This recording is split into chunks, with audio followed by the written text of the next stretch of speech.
We're starting a brand new semester, starting a brand new 10-week study, which is theoretically only 10 weeks, but whenever you think about, well, we've got, special speakers coming in and special events coming in, so there's not always 10 weeks involved in it. In fact, I think my Wednesday night study that is supposed to be 10 studies, it turned out to be only 6 this time, so it makes it real interesting to try to design. But this study is one that yields itself so that it can be either short or long, because what we're going to do in this study is to have Sunday night questions and answers. I think there's been a lot of interest in that, and I will be gone some of the weeks, and I will try to get some speakers to come up. I'll probably give them the questions, but this is the day for you to turn in questions. And so if there's some Bible question that you've been thinking about, then just take one of those cards that you'll find right there in front of you and write the question. You do not have to put your name on it,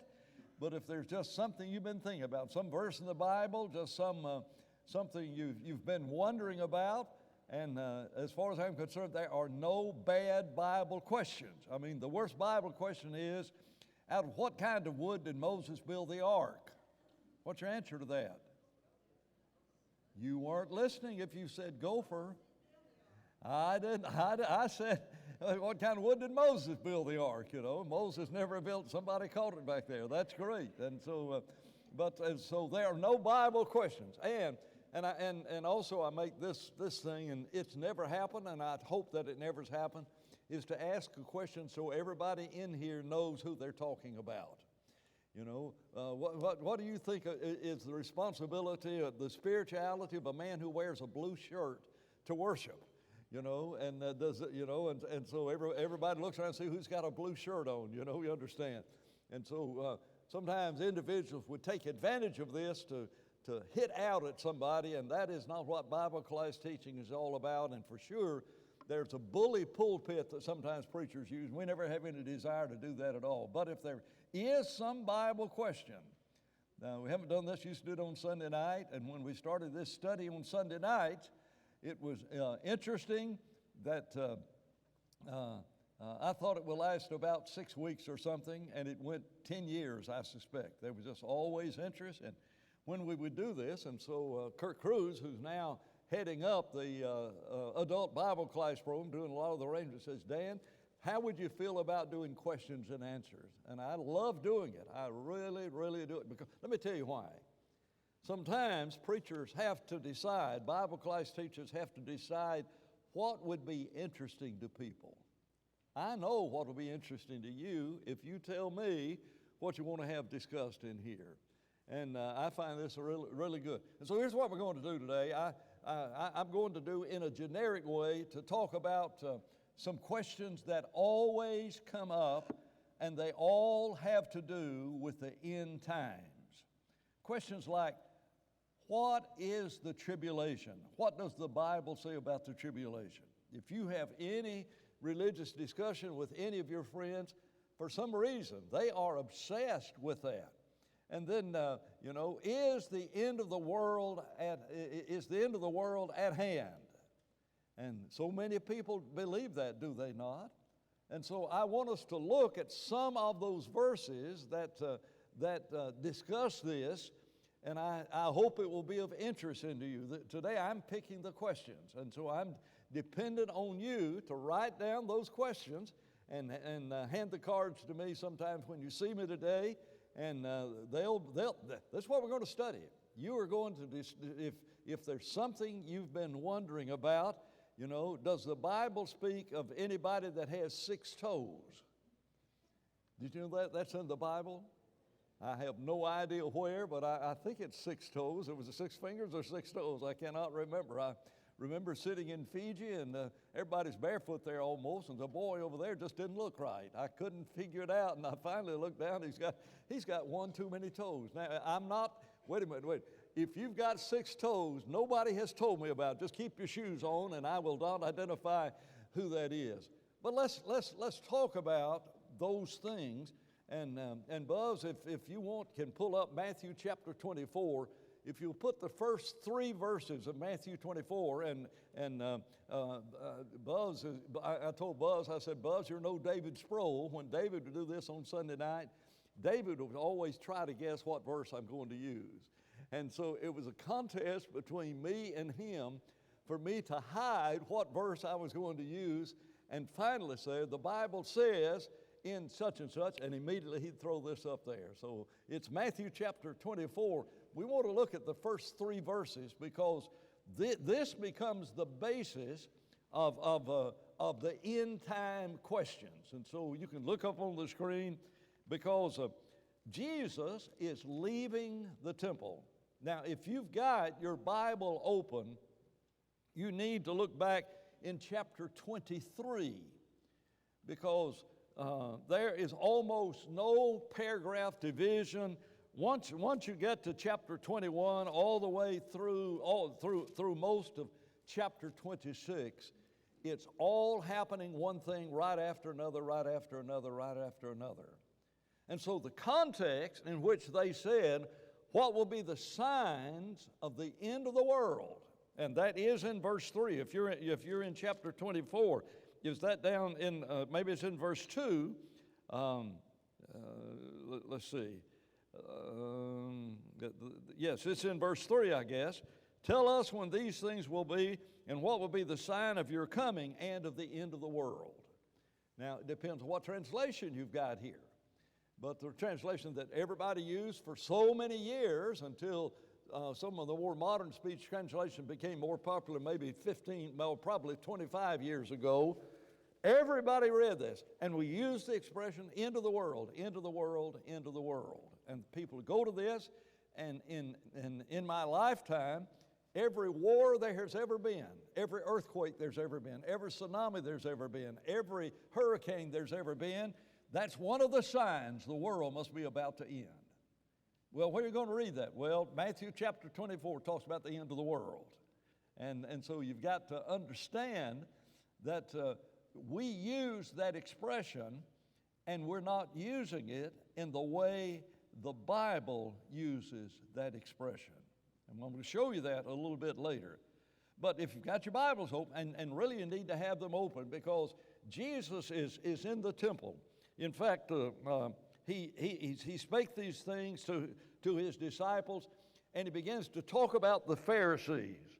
And he says to them, he said, Matthew 23, verse 29, woe to you, scribes and Pharisees, hypocrites, because you build the tombs of the prophets and adorn the monuments of the righteous, and say, if we had lived in the days of our fathers, we would not have been partakers with them in the blood of the prophets. Our dad did wrong, but I'm so much smarter than my dad. Anybody ever say that at all? Ever have that feeling? Ever felt like your children thought that about you? And they said, look, they killed the prophets, but we're not like them. Jesus said, you've got these monuments to them. You've got these tombs that are out here, and you adorn them. But he says, woe to you. What's wrong with what they're saying or what they're doing? Well, what they're saying is a lie. And so Jesus calls them hypocrite, and that's what a hypocrite is, isn't it? You know the Greek word for hypocrite?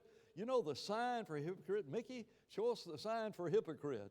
I want you to look over here. Everybody look at Mickey over here. Here's the sign of a hypocrite. I love it. She does it this way. I guess I do it this way. But it comes this way.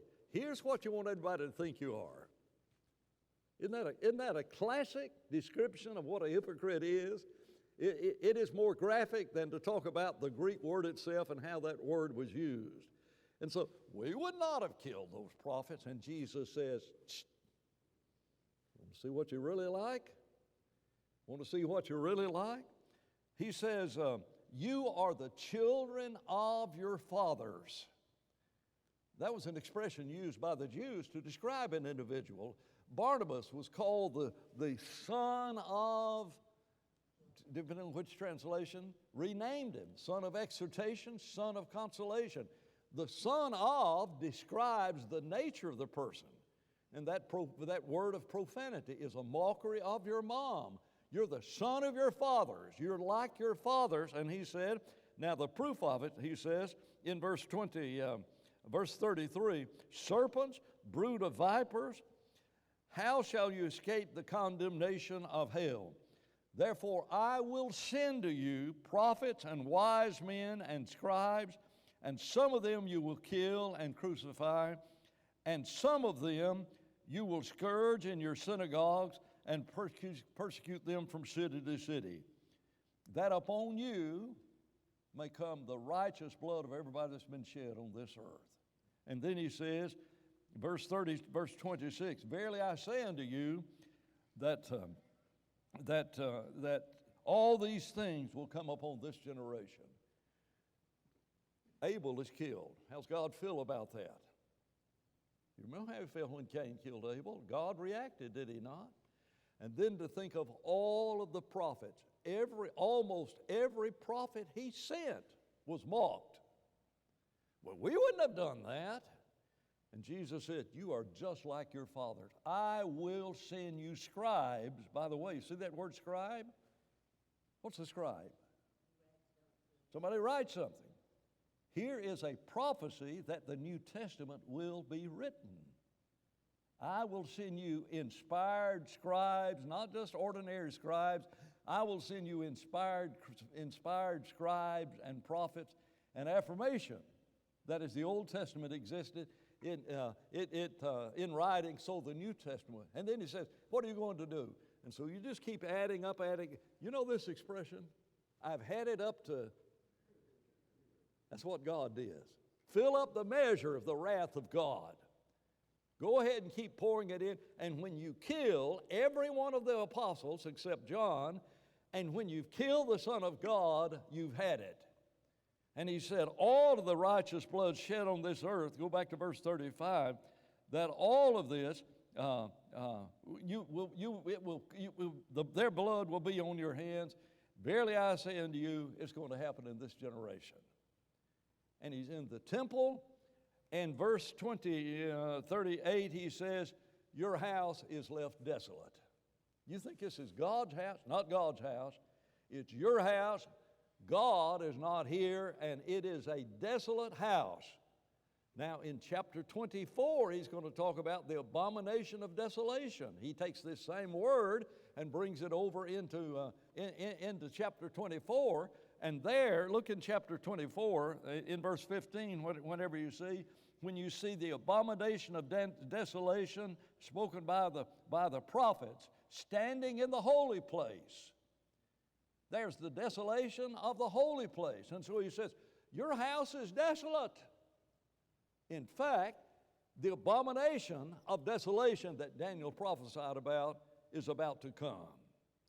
Now, look at the beginning of chapter 24 and verse 1, and that is on the screen. He walks out of the temple. Your house is left desolate.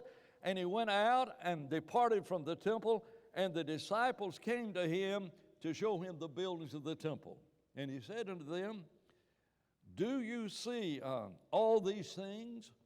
Surely I say unto you, not one stone shall be left upon another. What's he talking about? What stones? These massive stones of the temple. Some of these stones weighed 20 tons. We got any construction? Jim Rogers, you've done construction. How much would those massive, and what would a 20-ton stone look like? 20 ton, isn't that 40,000 pounds? Somebody help me. 40,000 pounds. You think about, you see these 18-wheelers, they're limited. I don't know what the limit weight on truck. Jackie, you know the weight limit on trucks? Okay, it's an 18-wheeler loaded as high as you can with rocks. And some of them were evidently 30 tons. Not one stone to be left upon another. One stone of what? One stone of this temple. Can you imagine the impact they'd had on them? And they said, Lord, when is this going to happen? That's the question they are concerned about. Now, Keep your finger here, and Buzz, just keep this scripture up here on the verse.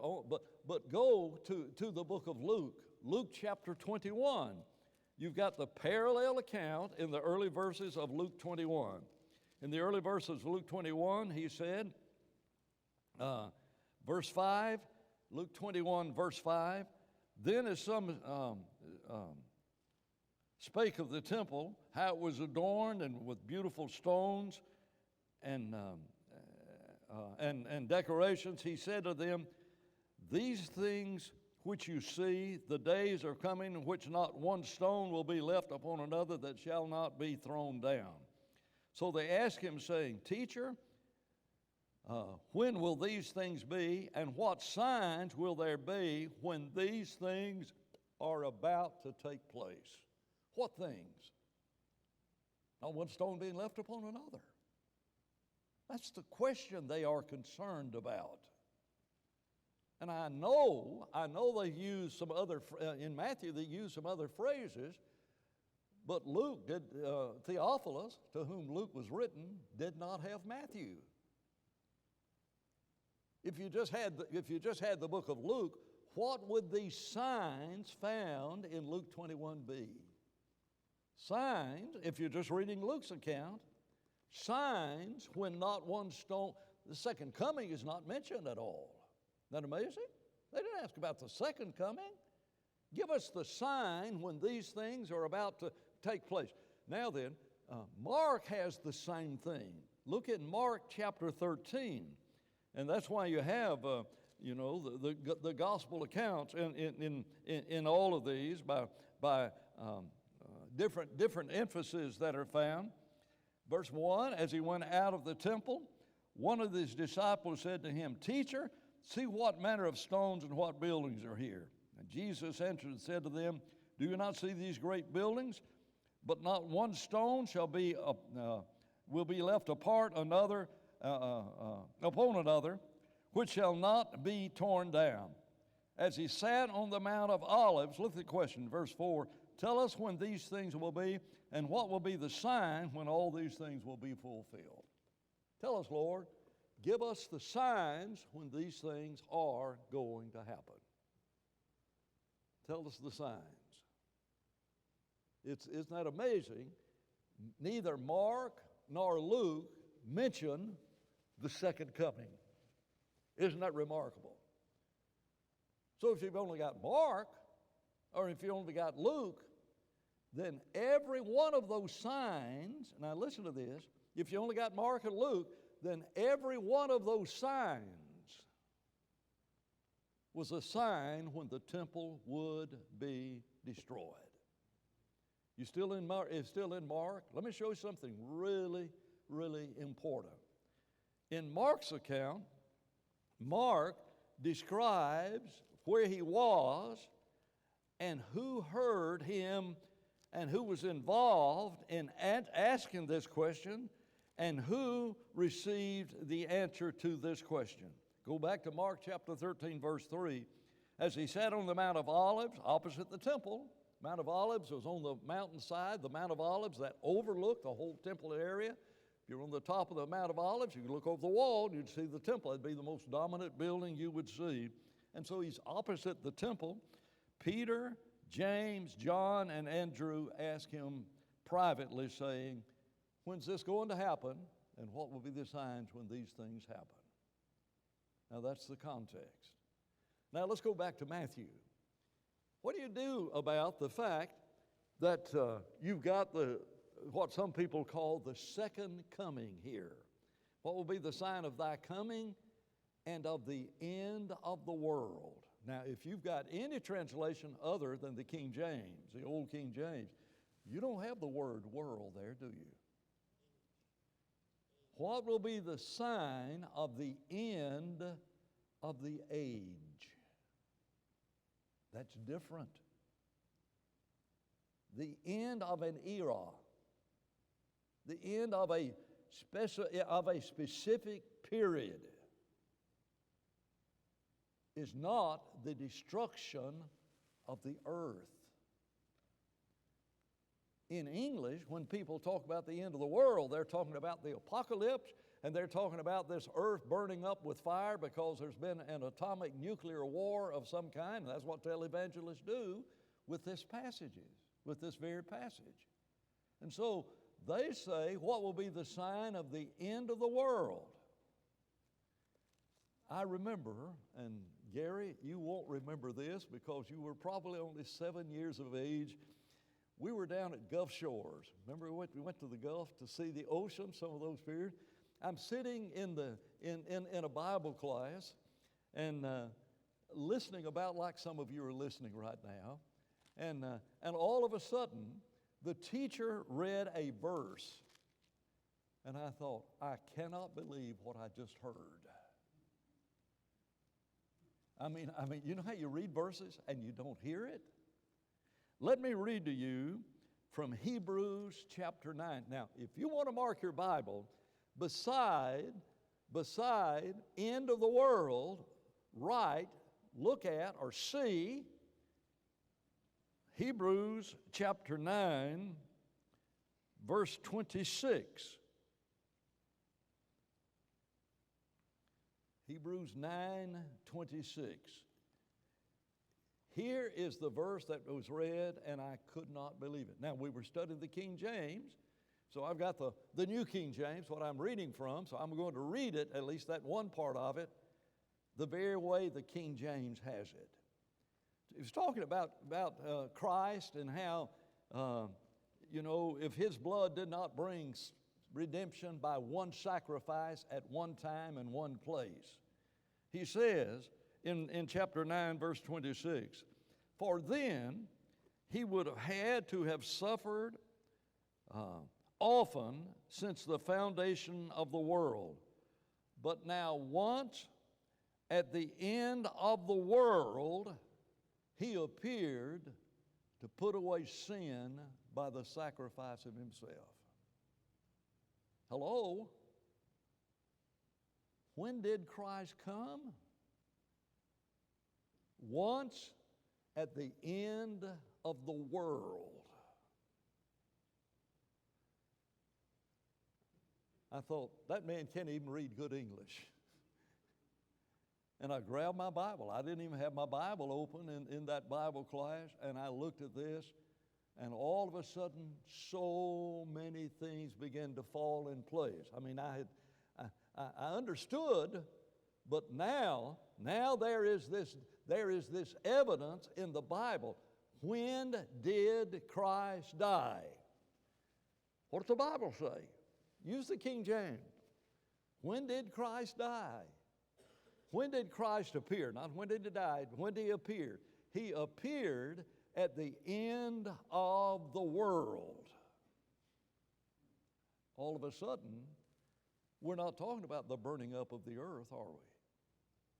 And yet every time we use the expression the end of the world, what are we talking about? End of time. We're talking about Jesus' second coming. We're talking about all of those things that are involved with that. And so the disciples said, what will be the signs of the end of the world? Well, wars and rumors of wars and famines and earthquakes and pestilences and everything that is involved.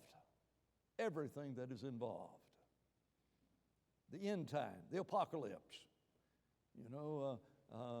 Second World War, the Cold War, and now the threat of Russia and China against America. The world, the end's about to come to, there's wars and there's rumors of war, therefore we know for sure Jesus is about, how do you know that? Because Jesus says that was a sign of the end of the world. What does the world mean? What does that word world mean? And the later translation, I think without exception, every one of them says, what will be the sign of the end of the age? He's walking out of the temple, He's walking out of the place where there is the holy place and the most holy place, and He says, not one stone of this holy place will be left on top of the other. And they said, Lord, what will be the sign of the end of the age? Isn't that a remarkable twist to let the Bible explain difficult passages. Now, if you come to this, like, I did, and when I was growing up, man, I've heard so many sermons about the end is at hand, and got all of these wars, and when there's an earthquake anywhere on this earth, the televangelists just go bananas. Absolutely. And if you were in the Ukraine right now and all the devastations that's there, and you see all of the death that's there and these massive graves, well, Jesus said there would be signs like that before he comes back. Where did he say it? He's walking out of the temple. He goes over the Mount of Olives, and they said, what will be the sign when all these things happen? What will be the sign of the end of the age? Now, what about the coming of Jesus? You and I, when we talk about the coming of Jesus, we use it in a way that the Bible uses it, but the Bible also uses the coming of Jesus in another way. Look in Matthew chapter 10. Matthew chapter 10 is where he sends out the apostles, and he sends them on a limited commission. Now look at verse 23. When they persecute you in this city, flee to another. Matthew chapter 10, verse 23. You flee to another city, for surely I say unto you, you will not have gone through the cities of Israel before the Son of Man comes. There can't be second coming.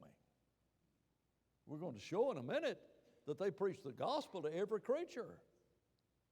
But you will not have gone on this limited commission, will not have gone to all of the cities before you even finish this commission that I've given to you. The Son of Man is going to come. How's that? Look in Matthew chapter 16. The latter part of Matthew chapter 16. Jesus is describing what a man would give in exchange for his soul. And so he says, what profit is there, starting in verse 26, Matthew 16, 26, what profit is it to a man if he gains the whole world and loses his own soul? Or what will a man give in exchange for his soul? For the Son of Man will come in the glory of his Father with his angels, and he will reward each according to his works. Verily I say unto you, there are some standing here who will not taste of death till they will see the Son of Man coming in his kingdom. That's got to be first century. Unless you've got some folks that are 2,000 years old on this earth. Jesus said, I'm telling you, you will not have died. You will live long enough to see the Son of Man coming. That's a different coming, isn't it? That's not his coming at the end of time. That's another coming. How does Jesus come? Let the text tell you. Coming in his kingdom. When the kingdom of Jesus came, they were seeing the Son of Man coming in his kingdom. Now what we've done, we only use the expression coming, second coming of Jesus. We only use it to refer to his second coming.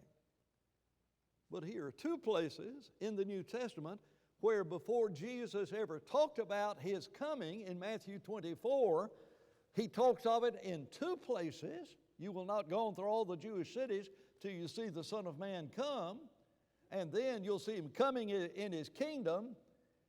And he talks about his coming twice, and the two times that we've looked about has no reference at all to his second coming.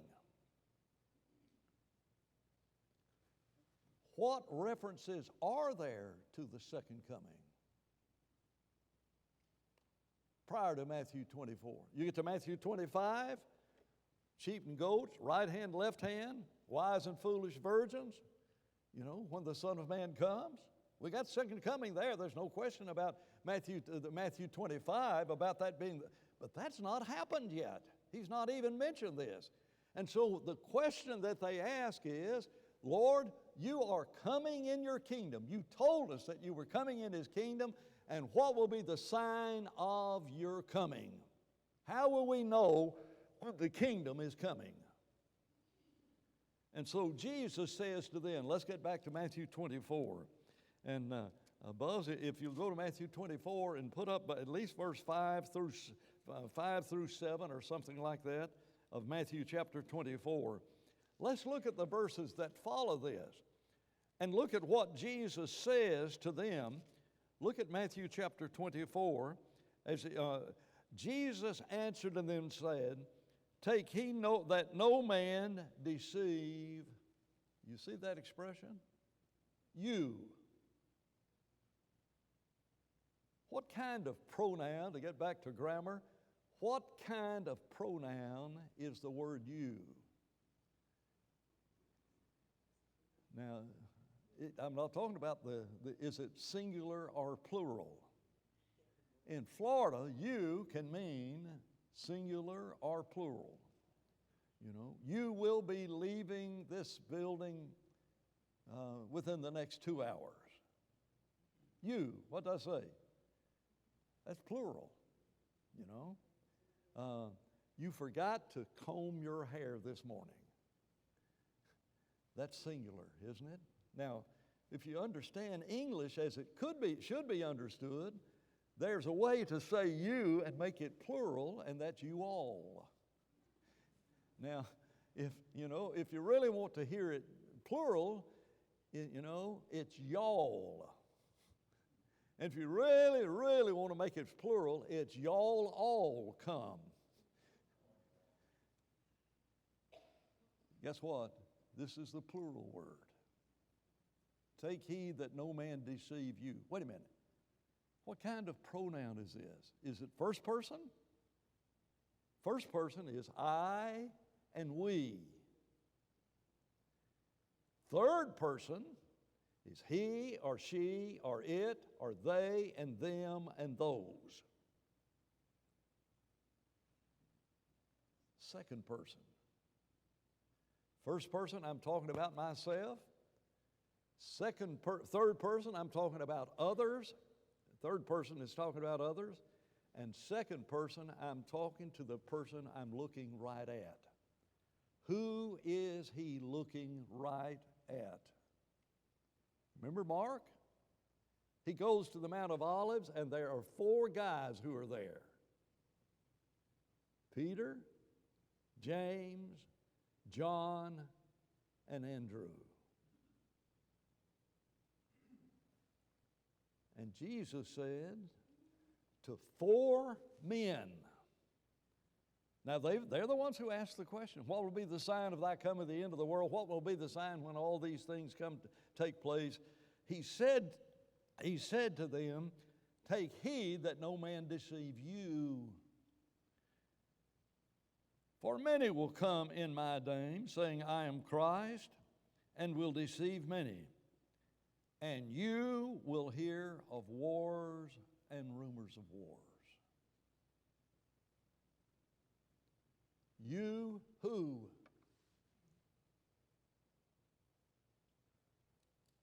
There's not some special code that God's given us to read the Bible and to understand it. God's not just trying to flip you and make you flip your head upside down, not use your brain at all. You remember in the Wheaties box years ago, you got a code ring? Did you ever get a code ring? Remember that years ago? And there'd be a code message on the backside, and when you open up your Wheaties box, or maybe it was Snap, Crackle, and Pop, I'm not remembering sure, but you had a code ring, and it was your own private code ring. You twist that thing around, and you'd read that special coded message. The Bible is not written in coded message. He's talking to 4 individuals, and he says to Peter, Andrew, James, and John, you will hear of wars and of rumors of wars. Isn't that amazing? You who? If Jesus had been talking about us,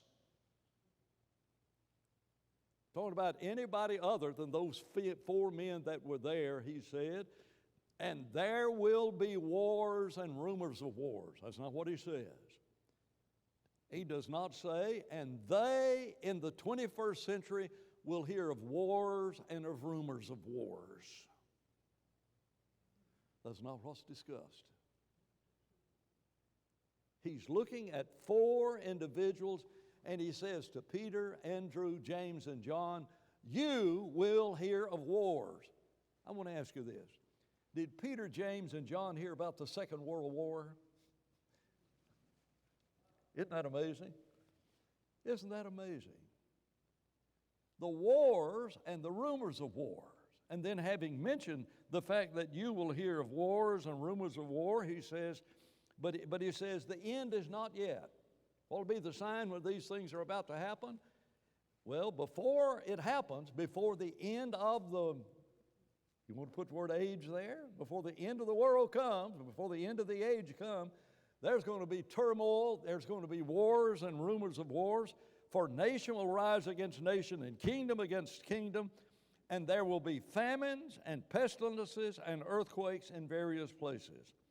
All these are the beginning of sorrow.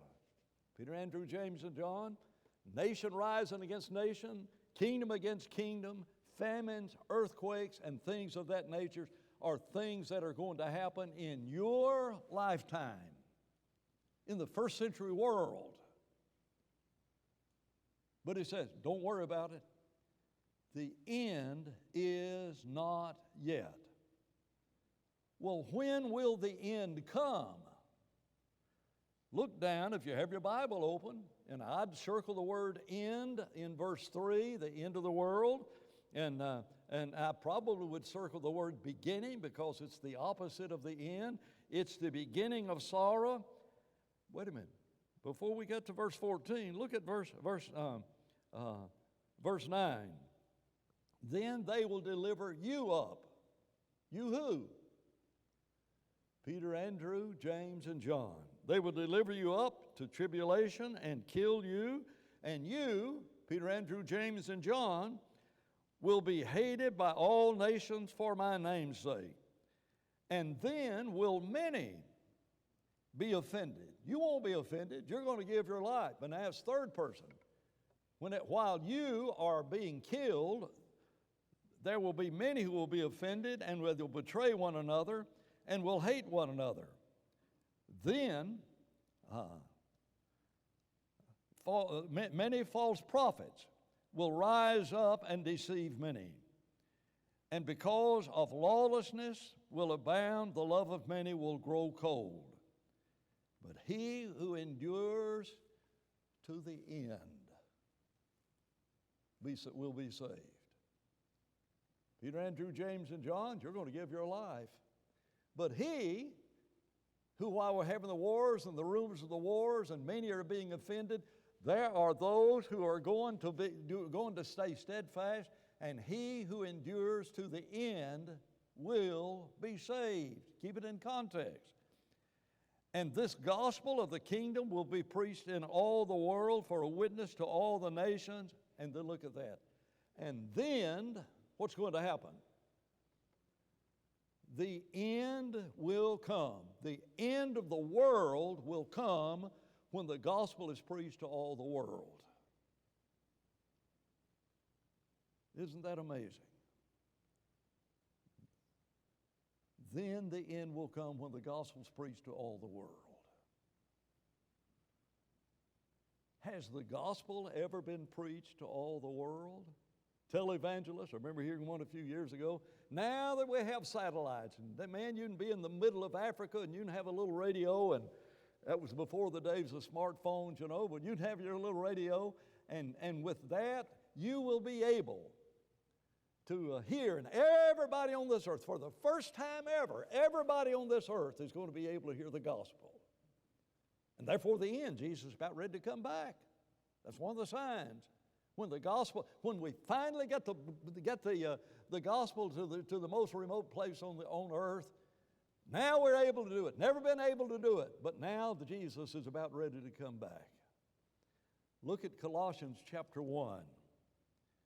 I want you to hear what is stated here. It's stated more than once in the Bible, but go to Colossians chapter 1 and hear the divine record when he says, if indeed you continue in the faith.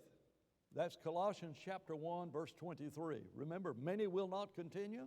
Many will not be faithful to the end. If you will continue in the faith, grounded and steadfast, Colossians 1:23, and are not moved away from the hope of the gospel which you have heard, and which was, past tense, which was preached to every creature under heaven, of which I, Paul, am a minister. Was the gospel preached to every creature under heaven in the first century? And the answer is absolutely yes. We said tribulation. Let me look at it, and then I'm going to let you make the comments. I'll let your mind make the comments whenever he says, pray, verse 20, pray, Matthew 24:20, pray that your flight, Peter, Andrew, James, and John, pray that your flight be not in the wintertime nor on the Sabbath, because then will be the worst tribulation there's ever been.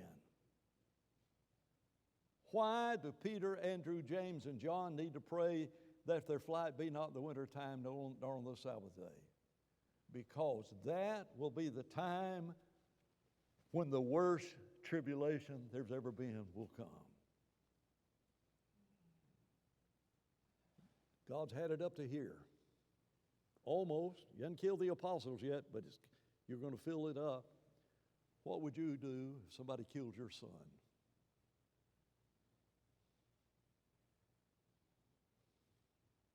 You know what God did? He brought the worst tribulation there's ever been on that nation that he had given the holy place and the most holy place and killed them every one. Have to stop here. That's not a good stopping place, but that when you do questions and answers, you never find a stopping place. We may take this up the next time we study. Thank you very much.